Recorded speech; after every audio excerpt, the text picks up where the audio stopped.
Breaking news చూస్తున్న Meerpet murder పోలీసులకు సవాల్గా మారింది. గురుమూర్తి భార్యను చంపి ఆనవాళ్లు దొరకకుండా చేశాడు. అయితే విచారణలో నేరాన్ని అంగీకరించిన కిరాతకుడు పోలీసులను ముప్పతిప్పలు పెడుతున్నాడు. భార్యను కత్తితో రమ్మంతో ముక్కలుగా చేశాని పోలీసు విచారణలో గురుమూర్తి వెల్లడించారు. శరీర భాగాలు పడేసిన చోటకు పోలీసులను తీసుకెళ్లగా అక్కడ ఎలాంటి ఆధారాలు దొరకలేదు. ఈ నెల 14న గురుమూర్తి తన పిల్లలను చెల్లెలి ఇంటి వద్ద వదిలేసి వచ్చాడు.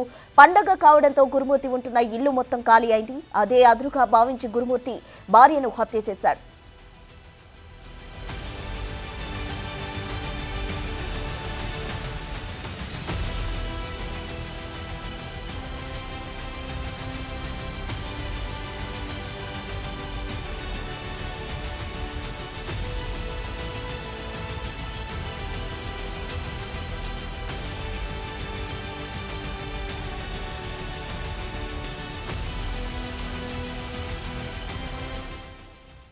భర్త భార్యను అతి కిరాతకంగా చంపిన ఘటన మీర్పేటలో చోటు చేసుకుంది. దీనికి సంబంధించి పూర్తి వివరాలు మా ఎగ్జిక్యూటివ్ ఎడిటర్ అశోక్ లైవ్ లో అందించేందుకు సిద్ధంగా ఉన్నారు. మీర్పేట నుండి అశోక్.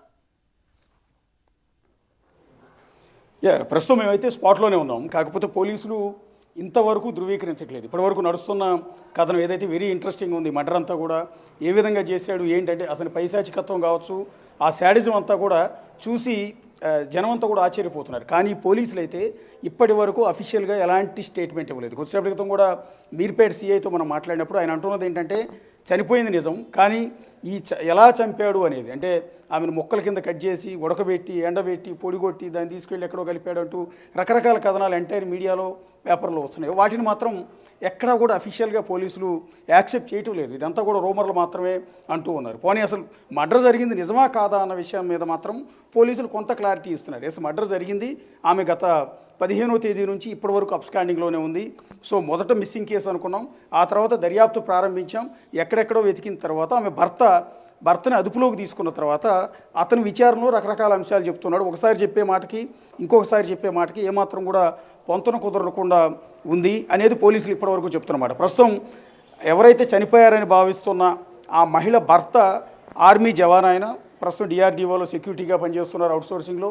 సో ఆయన్ని అదుపులోకి తీసుకుని పోలీసులు అయితే ప్రశ్నిస్తున్నారు. ఇంతవరకు ఉన్న అప్డేట్ ప్రకారం, ఈ నిమిషం వరకు ఉన్న అప్డేట్ ప్రకారం అయితే పోలీసులు ఎక్కడా కూడా క్లారిఫికేషన్ అనేది, క్లారిటీ అనేది ఇవ్వటం లేదు. అసలు చనిపోయింది నిజమేనా కాదా, రెండోది ఆ చంపిన విధానం ఏదైతే ఉందో, ఆమెను మొక్కల కింద కోసి ఎండబెట్టి పొడిగొట్టి దాన్ని తీసుకెళ్ళి ఎక్కడో ఒక చెరువులో కలిపాడు అనేది, ఇదంతా నిజమేనా కాదా అన్నది కూడా ఇప్పటివరకు ఎలాంటి క్లారిటీ అయితే పోలీసులు ఇవ్వట్లేదు. ఇన్వెస్టిగేషన్లో ఉందని చెప్తున్నారు. ఇంకోటి ఏంటంటే ఎవరైతే చనిపోయిన మాధవి ఉందో, మాధవి తల్లిదండ్రులు కూడా మీడియా ముందు ఎక్కడ కూడా మాట్లాడట్లేదు. వాళ్ళు పోలీస్ స్టేషన్కి వచ్చారు, మిస్సింగ్ కేసు పెట్టారు, ఆ తర్వాత ఆరోపించారు. ఇవన్నీ జరుగుతున్నాయి తప్ప ఆ తల్లిదండ్రులు కూడా బయటకు వచ్చి ఎక్కడ మీడియా ముందు మాట్లాడే ప్రయత్నం చేయటం లేదు. ఎందుకు చేయటం లేదు, ఎందుకు దీన్ని ఇలా రహస్యంగా ఉంచుతున్నారనేది కూడా ఎవరికి కూడా అర్థం కాని విషయంగా ఉంది. వాస్తవానికి 15వ తేదీ తర్వాత ఆవిడ మిస్ అయింది. పండుగ రోజు వీళ్ళంతా కూడా సినిమాకు కూడా వెళ్ళారు. సినిమా నుంచి వెళ్ళి ఇంటి లోపలికి వచ్చిన దృశ్యాలు మాత్రం సీసీ కెమెరాలో రికార్డ్ అయ్యాయి. ఈ ఇంటికే సీసీ కెమెరా ఉంది. ఆ కెమెరాలో 15వ తేదీ సాయంత్రం ఇంటి లోపలికి అడుగు పెడుతున్న దృశ్యాలు అయితే రికార్డ్ అయ్యాయి. కానీ ఆ తర్వాత ఆమె బయటికి కూడా వెళ్ళలేదు. సో ఎక్కడికి వెళ్ళింది ఏంటి అనేది ఇప్పటివరకు కూడా అర్థం కాకుండా ఉంది. ఆ సీసీ ఫుటేజ్ కూడా ప్రస్తుతానికి అయితే బయటికి రాలేదు. ప్రస్తుతానికి ఏదైతే ఇన్సిడెంట్ జరిగిందని చెప్తున్నా అదే ఇంటి, ఇంకా మేము కూడా దాన్ని ధృవీకరించట్లేదు ఒక విధంగా. సో ఆ స్పాట్లో ప్రస్తుతం నేను ఉన్నాను. ఇక ఈ ఇంట్లోనే ఇలా జరిగిందని ఇలా రకరకాల కథనాలు బయటకు వస్తున్న ఆ హౌస్లోనే ప్రస్తుతం నేను ఉన్నాను. ఎవరైతే మాధవి ఆమె భర్త కలిసి ఉన్న నివాసం ఇది. సో ఇది సెకండ్ ఫ్లోర్లో ఉంటూ ఉన్నారు. సెకండ్ ఫ్లోర్లో మనకు ఎదురుగా కనిపిస్తున్న ఈ ఫ్లాట్ వాళ్ళు అయితే ఇన్సిడెంట్ జరిగిన తర్వాత భయంతో ఇల్లు ఖాళీ చేసి పారిపోయారు ఒక విధంగా చెప్పాలి అంటే. ఎందుకంటే ఈ హడావిడి జరిగిన తర్వాత తమ పక్కింట్లోనే ఇంత దారుణం జరిగిందని ప్రచారం జరగటం, మీడియా హడావిడి పెరగటం, పోలీసులు వస్తున్న నేపథ్యంలో ఇంట్లో వాళ్ళు భయంతో ఇల్లు మొత్తం కూడా ఖాళీ చేసి ఇక్కడ నుంచి పారిపోయారు. ప్రస్తుతం ఇల్లంతా కూడా ఖాళీ కనిపిస్తుంది. ఇన్సిడెంట్ జరిగిన తర్వాత ఇల్లు ఖాళీ చేసి వీళ్ళంతా కూడా పారిపోయారు. ప్రస్తుతం ఇన్సిడెంట్ జరిగిందని చెప్తున్న పోర్షన్ అనేది మనకు అక్కడ కనిపిస్తుంది. మీరు సందు ఉంది, పైన సెకండ్ ఫ్లోర్ పైన ఇండివిజువల్ హౌస్ ఇది. ఈ హౌస్లో ఒక్కొక్క ఫ్లోర్కి 2 ఇండిపెండెంట్ ఫ్లోర్స్ ఉన్నాయి. సో వాటికి సంబంధించి ఇది సింగిల్ బెడ్రూమ్ ఉంది. ప్రస్తుతం ఇదే ఇంట్లో ఇప్పుడు ఆరోపిస్తున్న జవాన్, భార్యని హత్య చేసాడని ఆరోపిస్తున్న జవాన్ నివాసం ఉంటున్న ఇల్లు ఇదే. ప్రస్తుతం ఇంటికైతే పోలీసులు తాళం వేసి ఉంచారు. ప్రస్తుతం ఏదైతే బయట స్క్రీన్ ప్లే అంతా చెప్తూ ఉన్నారో ఆ ఘటన ఏ విధంగా జరిగింది ఏంటి అనేది, ఈ ఇంటి లోపల జరిగింది అనేది ఇప్పటివరకు ఉన్న ప్రచారం ఏంటంటే భార్యని ఇంటి లోపలికి తీసుకొచ్చి మొదట పొడిచి ఆ తర్వాత ముక్కల కింద కట్ చేసి ఆ తర్వాత ఆ ముక్కలన్నింటిని కూడా స్మెల్ రాకుండా ఉడకబెట్టి ఆ ముక్కలను మళ్ళీ ఇంట్లోనే డ్రయర్ సాయంతో ఎండబెట్టి ఆ తర్వాత దాన్ని పొడి చేసి ఆ పొడిని బయటికి తీసుకెళ్లి జిల్లెలు కూడా చెరువులో కలిపాడు అనేది కథనం. ఆ ఇన్సిడెంట్ అంతా జరిగిందని చెప్తున్న ఇల్లు ఇదే ప్రస్తుతం. పోలీసులు ఇక్కడ గత 4 రోజుల నుంచి దర్యాప్తు చేశారు. వాళ్ళకి సంబంధించిన ఆధారాలు ఇవన్నీ కూడా కలెక్ట్ చేసుకున్నారు. ఇక్కడ నుంచి వెళ్ళారు. ఇక్కడ వీళ్ళకి 2 పిల్లలు కూడా ఉన్నారు.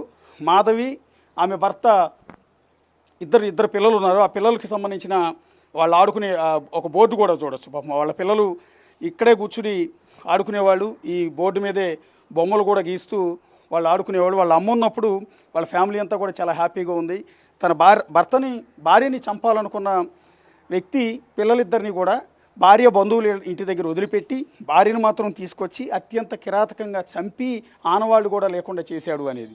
ఇంకోటి, ఇంతటి మర్డర్ చేయాలన్న ఆలోచన, ఇంత దారుణంగా ఇంత కర్కశంగా చంపాలన్న ఆలోచన ఎందుకు వచ్చింది అనేది కూడా ఇక్కడ చూడాల్సి ఉంటుంది. కేవలం అనుమానం, ఆ పిల్లలు తనకు పుట్టలేదన్న ఒకే ఒక్క అనుమానంతో భార్యను చంపాడు అనేది ఇప్పటివరకు ఉన్న సమాచారం. ఆర్మీలో జవాన్గా పనిచేసి వచ్చిన వ్యక్తి, 15 ఏళ్ల పాటు ఆర్మీలో సేవలు అందించి వచ్చిన వ్యక్తి ప్రస్తుతం అవుట్సోర్సింగ్లో సెక్యూరిటీ గార్డ్గా పనిచేస్తున్నాడు. ఈ ఇంట్లోనే వాళ్ళు బతుకుతూ ఉన్నారు. వాళ్ళకి సంబంధించిన సామాన్లు ఇవన్నీ కూడా చూడొచ్చు. సో చనిపోకముందు మాధవి ఇదే ఇంట్లో ఉన్నారు. మాధవికి సంబంధించిన దుస్తుల్ని, వాళ్ళ పిల్లలకి సంబంధించిన దుస్తులన్నిటిని కూడా మీరు ఇక్కడ గమనించవచ్చు. మాధవికి సంబంధించిన చీరను కూడా మీరు దృశ్యాల్లో చూడొచ్చు.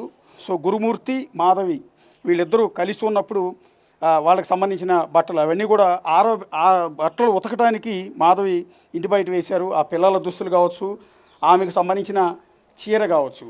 మాధవి సొంత చీర ప్రస్తుతం మనం ఇక్కడ దృశ్యాల్లో చూస్తూ ఉన్నాం. ఇక్కడే వాష్ చేయడం కోసం ఆవిడ వేశారు. వాషింగ్ మిషన్ కూడా ఇక్కడ ఉంది. ఇక్కడ కిటికీలోంచి చూస్తే ప్రస్తుతం ఇంటికి తాళా వేసి ఉంది. కిటికీలోంచి చూస్తే ఇంటి లోపల మర్డర్ అయిన ఆనవాళ్ళు, ఇప్పుడు ఏదైతే బయటికి రకరకాల కథనాలు వస్తూ ఉన్నాయో ఆ మర్డర్ అయినట్టుగా ఆనవాళ్ళు ఏ ఒక్కటి కూడా కనిపించట్లేదు. కనీసం ఇంత పెద్ద మర్డర్ అయి ఉంటే కనీసం ఆవిడ 50 నుంచి 55 కేజీలు బరువు ఉందనుకుందాం. 50 నుంచి 55 కేజీలు బరువు ఉన్న ఆ మహిళని కట్ చేసి ఆ మాంసం మొత్తాన్ని కూడా ఈ విధంగా ప్యాక్ చేసో లేకపోతే ఎండబెట్టో ఆరబెట్టో పొడిగొట్టి ఇదంతా చేయాలంటే పెద్ద ప్రహసనం. సో అది ఒక వ్యక్తి వల్ల నిజంగా సాధ్యమైందా లేదా అన్నది చూడాల్సి ఉంటుంది. మనం ఒకసారి కిటికీలో చూస్తే కిచెన్ కనిపిస్తుంది ఎదురుగా. ఈ కిచెన్లో ఉన్న దృశ్యాలు, పాపం ఆవిడ బతికున్నప్పుడు ఇదే కిచెన్లో ఉండి ఆవిడ వంట చేసుకుంటూ ఉండేది. సో ఇంటి లోపల దృశ్యాలు మనం చూస్తున్నాం. ఈ చిన్న కిచెన్ కనిపిస్తుంది, ఎదురుగా హాల్ కనిపిస్తుంది. ఈ కిచెన్లో ఇవాళ మీడియాలో ఉదయం నుంచి కూడా ఒకటి కనిపిస్తుంది. ఏంటంటే మా నరకటానికి, అంటే హత్య చేసిన తర్వాత ఆవిడ ముక్కల కింద నరకటానికి మటన్ కొట్లో రెగ్యులర్గా కనిపించే చెక్క దిమ్మని కొనుగోలు చేశాడని ఒక ప్రచారం కూడా జరుగుతుంది. అది ఒకసారి చెక్ చేద్దాం. అది ఎదురుగా కిచెన్లో ఒక చెక్క దిమ్మ అయితే కనపడుతోంది. ఒక చెక్క దిమ్మ కనపడుతోంది రౌండ్గా.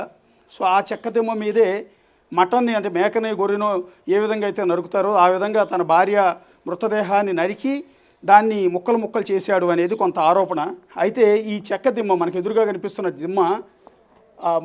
కనిపిస్తున్న దిమ్మలో ఎక్కడ ఎలాంటి రక్తపు ఆనవాళ్ళు కానీ, ఆ చెక్క దిమ్మ మీద నరికినట్టు ఆనవాళ్ళు కానీ ఏ ఒక్కటి కూడా కనిపించట్లా. చెక్క దిమ్మ అయితే ఉంది.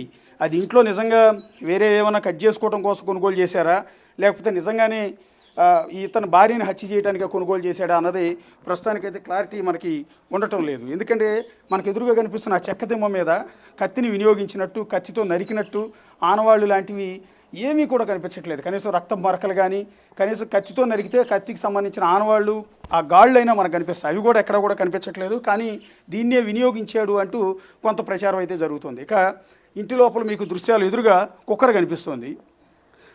తన భార్య మృతదేహాన్ని ముక్కలుగా నరికిన తర్వాత అదే కుక్కర్లో, మనకు ఎదురుగా కనిపిస్తున్న అదే కుక్కర్లో ఉడకబెట్టాడు. ఎందుకంటే స్మెల్ రాకుండా ఉడకబెట్టాడు అనేది మరొక రకమైన కథనం. అది కూడా పోలీసు విచారణలో నిందితుడు గురుమూర్తి చెప్పాడు అనేది ఇప్పటివరకు బయటకు వచ్చింది. పత్రికలు రాసే, టీవీ ఛానల్ అన్నీ కూడా టెలికాస్ట్ చేసాయి. ఆ చిన్న కుక్కర్లోనే, అంటే రోజు రెగ్యులర్గా ఇంట్లో అన్నం వండుకునే ఆ కుక్కర్లోనే తన భార్య మృతదేహాన్ని ముక్కలుగా నరికి దానిలో ఉడకబెట్టాడు అనేది ఇప్పటివరకు వస్తున్న కథనం. దాన్ని బిగ్ టీవీ ఎక్కడ కూడా ధృవీకరించట్లేదు, ఎందుకంటే ఇంతవరకు క్లారిటీ లేదు. కానీ ఇక్కడ చెప్పాల్సింది ఏంటంటే అంత చిన్న కుక్కర్లో వాళ్ళ వైఫ్ కనీసం 55 నుంచి 60 కేజీలు ఉందనుకుందాం, లేకపోతే 55 కేజీలు బరువే ఉందనుకుందాం. అంతటి మనిషిని నరికి ఆ చిన్న కుక్కర్లో అంత మొత్తం మాంసం మొత్తాన్ని కూడా ఉడకబెట్టడం అనేది సాధ్యమేనా అన్నది మనం ఇక్కడ ఒకసారి చూడాల్సి ఉంటుంది. ఎందుకంటే మనకు ఎదురుగా కనిపిస్తున్న ఆ కుక్కర్లో 1 కేజీ చికెన్ వండటమే చాలా కష్టం. 1/2 కేజీ చికెన్ వండొచ్చు, లేదా ఒక 1/2 కేజీ బియ్యంతో రైస్ వండుకోవచ్చు తప్ప ఇంత పెద్ద ఎత్తున మాంసం మొత్తాన్ని ఉడకబెట్టడం అనేది అసాధ్యం. రెండోది భార్య మృతదేహాన్ని ఒకవేళ ముక్కలు ముక్కలుగా కట్ చేసి ఉంటే బోన్స్ని ఎట్లా కట్ చేశాడు అనేది ఇక్కడ చూడాలి. పొడి పొడి చేసేసాడు, ఆ పొడిని తీసుకెళ్ళి చెరువులో కలిపాడని చెప్తున్నారు. నిజంగా మానవ మృతదేహం మొత్తాన్ని కూడా ఆ విధంగా ఉడకబెట్టి ఎండబెట్టి పొడి చేయడం సాధ్యమేనా?